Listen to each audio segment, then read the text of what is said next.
Blue chip stocks are industry-leading companies that are dependable, profitable, and stable. They usually have large market capitalizations, and they are often so well known and respected, it seems they've always been around. I read somewhere where it said it's hard to imagine a world without them.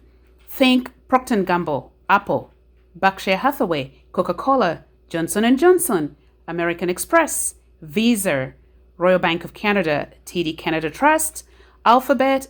You get the idea. Here are 7 blue chip stocks in my portfolio that are providing me with reliability and a steady income in the form of dividends plus growth. Number 1, Coca-Cola. Coca-Cola is a dividend king that was founded in 1886. A dividend king is a stock that is a company that has raised its dividends for over 50 years. In the case of Coca-Cola, it's raised its dividends for 63 years straight. So let's look at some numbers. Coca-Cola, ticker symbol KO. So talking of large companies with large market capitalization, Coca-Cola's current stock price is $61.22.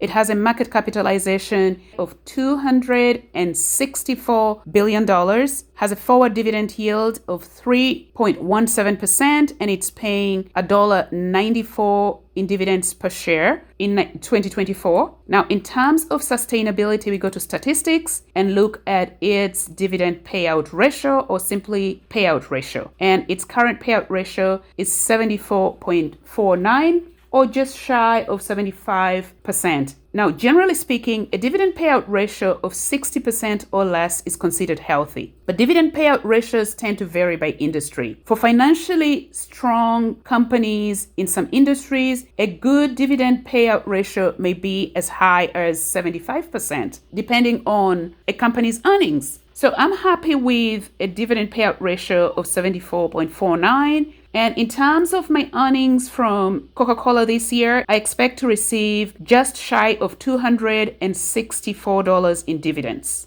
The second company is Procter Gamble, or P&G, another dividend king and a well-known brand. Procter Gamble, or P&G, has paid or has raised its dividend for 67 years. Procter Gamble was founded in 1837. And in terms of numbers, let's look at P&G, ticker symbol PG. Procter Gamble has a market capitalization of just shy of $382 billion. It has a forward dividend yield of 2.32. It's paying $3.76 per share in dividends in 2024. And that seems like a sustainable amount. Let's look at the dividend payout ratio to determine sustainability, in fact. So its dividend payout ratio is 62.57%, just shy of 63, which is quite healthy, I think. I think that's pretty good. I'm happy with that. And the stock price today, at the time of recording, is $162.24.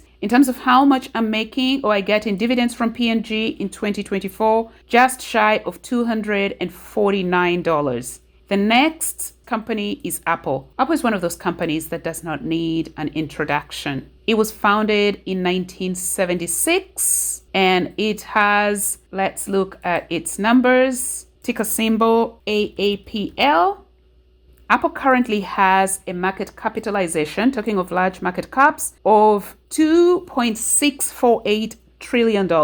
That's a very exclusive club. Just a few companies have that size of market capitalization. Its stock price at the time of this recording is $171.22, and its forward dividend yield is just 0.56, so less than a percentage, and it's paying 96 cents in dividends per share held. And how about its dividend sustainability as reflected in its dividend payout ratio? Apple has a dividend payout ratio of 14.77%, so let's say about 15%. That's super healthy, considering a healthy dividend payout ratio is less than 60%. In terms of how much dividend I make from Apple, I get about $32 in 2024. Number 4 is the Royal Bank of Canada, one of Canada's oldest. It's in fact Canada's largest company by market cap. It was founded in the 1800s and it has paid dividends since the 1800s. In terms of numbers, ticker symbol RY.TO. So its stock price at the time of this recording is $136.62. It has a market cap of $193.2 billion. It has a forward dividend yield of 4.04%, and its dividend payment is $5.52 per share in 2024. In terms of dividend sustainability, let's go to statistics and look at its payout ratio. RBC's current payout ratio is 50%, 50.14, which is quite healthy. I like that. The next stock is TD Canada Trust, also one of Canada's largest companies by market cap. It's only second to the Royal Bank of Canada, and it's also an old bank, was established in 1855, and TD has paid dividends since the 1800s as well. Since 1857, I believe. TD also happens to have a very large presence in the US. Ticker symbol TD.TO, and its current stock price is $81.75 with a market cap of $145 billion. Its forward dividend yield is 4.99, so about 5, and it's paying $4.08 in dividend per share. In terms of dividend sustainability, let's look at statistics. With a payout ratio of 61.61%, that's a very healthy number. The next stock or company is Bank of Montreal. Bank of Montreal is one of Canada's oldest, was founded in 1817, and it's one of Canada's richest banks as well. It's been paying dividends since the 1800s as well. So that is BMO, Bank of Montreal. In terms of numbers, ticker symbol BMO.TO. So you can see that at the time of this recording, BMO's stock price is $132.25. It has a market cap of just shy of $96 billion.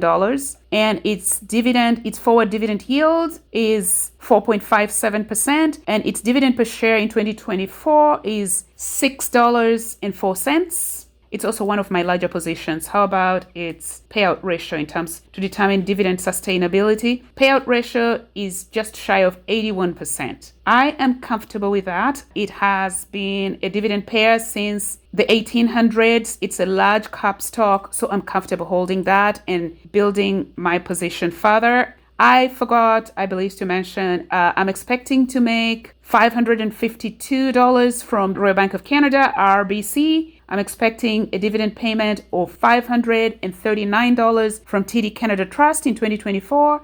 BMO would be dividends of $725 in 2024. And the next stock is Alphabet. Yes, I hold Alphabet. Even if it does not pay dividends, it's still considered a blue chip. It's a large cap stock, and I'm holding it mostly for growth. Let's look at numbers. Ticker symbol GOOG. So I hold Alphabet largely for growth. It is one of tech's most innovative companies. It is a diversified multinational at the helm of global communication. Google is a king of online ads. At the time of this recording, it has a market cap of nearly 1.9 trillion. You'll notice here that it doesn't have any dividend-related data. As I indicated earlier, I'm just holding it for growth. Alphabet does not pay dividends. Google is not just a king of online ads, it has cloud and AI and more other products. Alphabet generates immense amounts of cash flow, and it reinvests all that in R&D and expansion. Let's look at some of the numbers, the financials. Here, if you come under financials, let's look at its cash. On the balance sheet, you can see here total cash is just shy of $111 billion. It says right up here that numbers are in the thousands. The other cash position we can look at is under cash flow, 12-month trailing. To look at free cash flow, you can see it has nearly $70 billion in free cash flow. That's an impressive position. Something else to note about Google, here are 7 companies owned by Alphabet. Mandiant is a cybersecurity company. Fitbit is a wearable fitness devices and app. Looker is a business intelligence software. Nest smart home products. Waze, mobile navigation app. DoubleClick, ad management, and YouTube, of course, online video sharing platform. I hope you enjoyed this video and found it helpful. If you did, please consider liking and subscribing. Thank you for watching.